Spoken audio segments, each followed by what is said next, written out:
তোমার গ্রাম কত দূরে গো?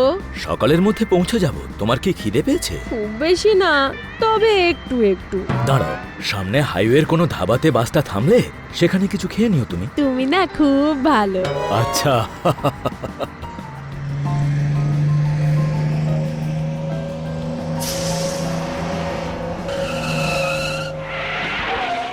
নিচে নেমে আসুন, নিচে নেমে আসুন।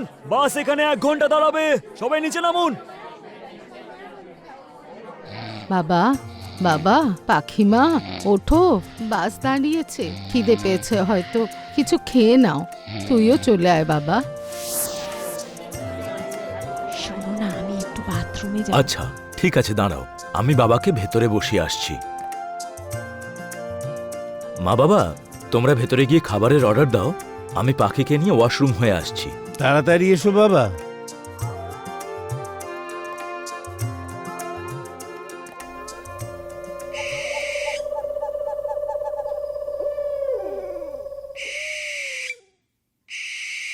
দাদা, এখানে কোনো টয়লেট আছে?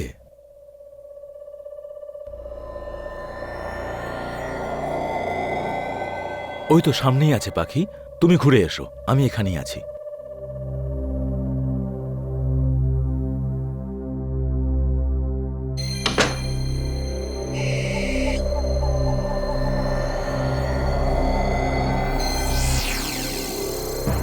ওরে বাবারে, তুমি তো ভয় পাইয়ে দিলে। পাখি, তুমি এদিক দিয়ে কি করে এলে? চলো। হ্যাঁ চলো।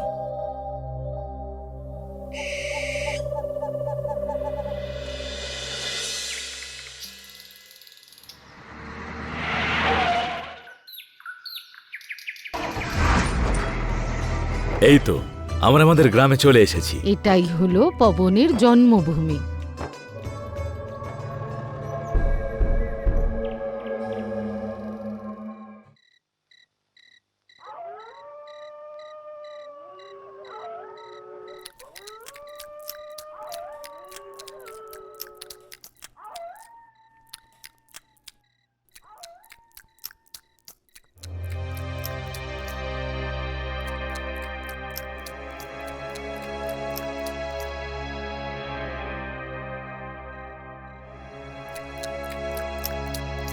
মনে হচ্ছে বৌমা অনেকদিন কিছু খায়নি। তাই তো মনে হচ্ছে।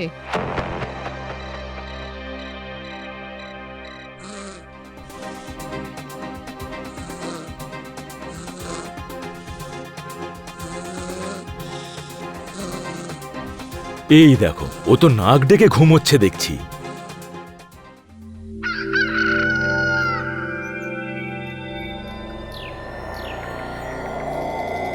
হে ভগবান, বাড়ির কুয়োর সমস্ত জল কে জানে কোথায় চলে গেল। কিন্তু এক রাতের মধ্যে জল কোথায় গেল? আমার তো মনে হচ্ছে এটা কোনো বিপদের সংকেত। কি হয়েছে মা? বাবা, সকাল সকালে তো চিন্তিত দেখাচ্ছে কেন তোমাদের? আমাদের কুয়োর সমস্ত জল শুকিয়ে গেছে বাবা। আর হঠাৎ ঘরে যে জল ছিল তাও দেখতে পাচ্ছি না। তুমি বেকার বেকার চিন্তিত হচ্ছ। জলই তো নিয়ে আসবো আমরা, আমি আর পাখি মিলে ভরে আনবো।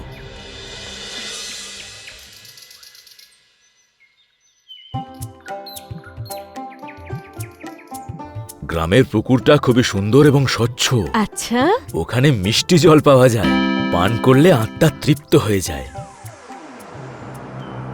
আত্মা, আত্মা, আত্মা। কি হয়েছে পাখি, কি কিচ্ছু বলছো না। তুমি?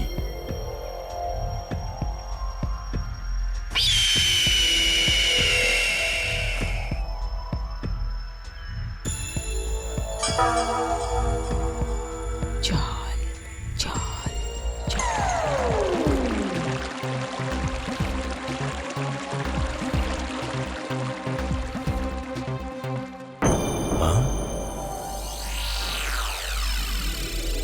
এ বাবা, এই পুকুরের জল একদম শুকিয়ে গেছে। চলো, জলই যখন নেই তখন আর এখানে দাঁড়িয়ে কি করবে? তুমি এই ঘটিটা কি করতে এনেছো? জল খাওয়ার জন্য। এটাই তো সব সময় আমার তৃষ্ণা মেটায়। আহ?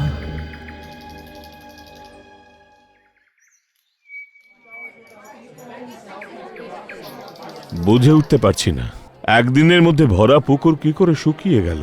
এক রাতের মধ্যে আমাদের বাড়ির কুয়া শুকিয়ে গেছে প্রধান মশাই। আমি পুরো গ্রামের জন্য এখন এইটুকুই করতে পারি যে যতক্ষণ না জলের ব্যবস্থা হচ্ছে আমার বাড়ির কুয়ো থেকে সবাই জল নিতে পারবে। প্রধান মশাই জিন্দাবাদ, প্রধান মশাই জিন্দাবাদ।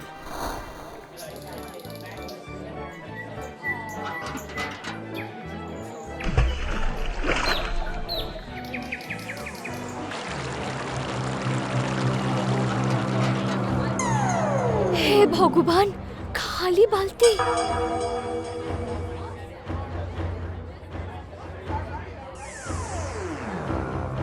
এ বাবা, এই কুয়োর জলটাও শুকিয়ে গেছে।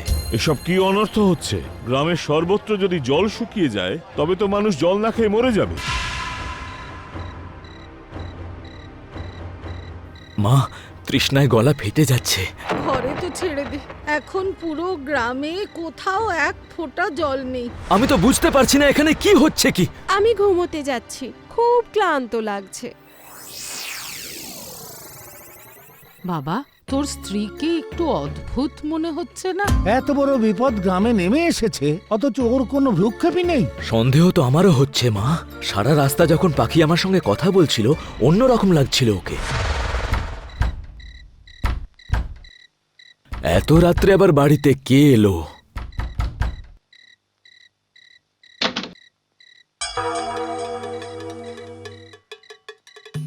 পাখি, তুমি বাইরে? তুমি তো ভেতরে। আর আপনারা সবাই? সাধু সাজতে হবে না জামাই। আমার মেয়েটাকে বিয়ে করে তাকে রাস্তায় ছেড়ে দিয়ে এসে এখানে অন্য কারোর সঙ্গে রয়েছে। এভাবে যখন ছেড়েই দেবে, বিয়ে করেছিলে কেন? দেখো মা, তুমি তো আমাদের সঙ্গেই আছো সেই থেকেই। না মা, তাহলেও পাখি নয়।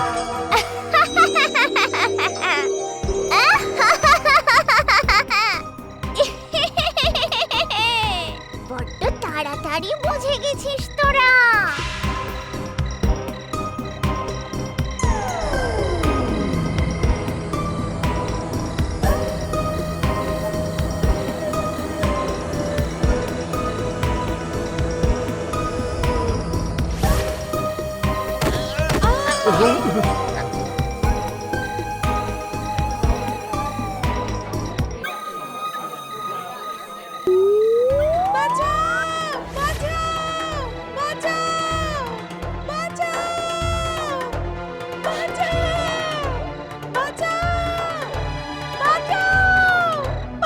ছেড়ে দাও, আমার স্ত্রীকে ছেড়ে দাও। আমরা তোমার কি ক্ষতি করেছি? সবাই মরবি, সবাই মরবি। জলের এক এক বিন্দুর জন্য সবাই ছটফট করে মরবি।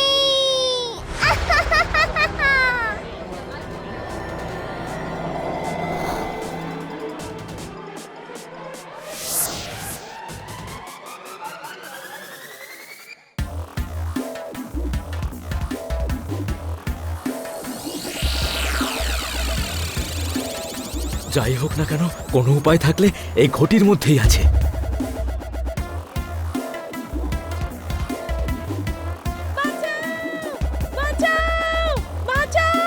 ছেড়ে দাও আমার স্ত্রীকে আর চলে যাও এই গ্রাম থেকে। ফিরিয়ে দে, ফিরিয়ে দে আমার জলের পাত্র, নইলে সবাইকে মেরে ফেলবো। যদি মারতেই হয় তাহলে আমাকে মারো। এই নাও।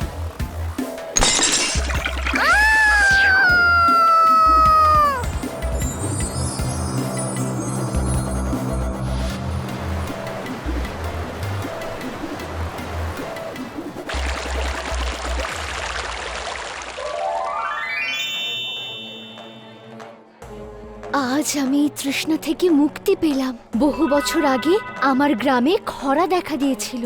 শুধু গ্রামের প্রধানের কুয়োতে জল ছিল। উনি এক ঘটি জল দিয়েও সাহায্য করেননি আমাকে, আর উনি নিষ্ঠুরতা দেখিয়ে আমাকে কুয়োতে ফেলে দিলেন। সেদিন থেকে আজ পর্যন্ত আমি অতৃপ্ত হয়ে ঘুরে বেড়াচ্ছিলাম। কিন্তু আমরা তো তোমার সঙ্গে অন্যায় করিনি, তবে আমাদের শাস্তি দিচ্ছিলে কেন? যখন কারুর সঙ্গে অপরাধ হয় তখন বদলা নেওয়ার জন্য সে ভালো মন্দের পার্থক্য ভুলে যায়। আমিও সেটাই করে ফেলেছি, সবার কুয়োর জল শুকিয়ে দিয়ে। জলই হলো জীবন, জলকে নষ্ট করো না, না হলে যে মনুষ্য জাতি ধ্বংস হয়ে যাবে। আমি মুক্তি পেয়ে গেছি, এখন তোমরা নিশ্চিন্ত হয়ে বাঁচতে পারো।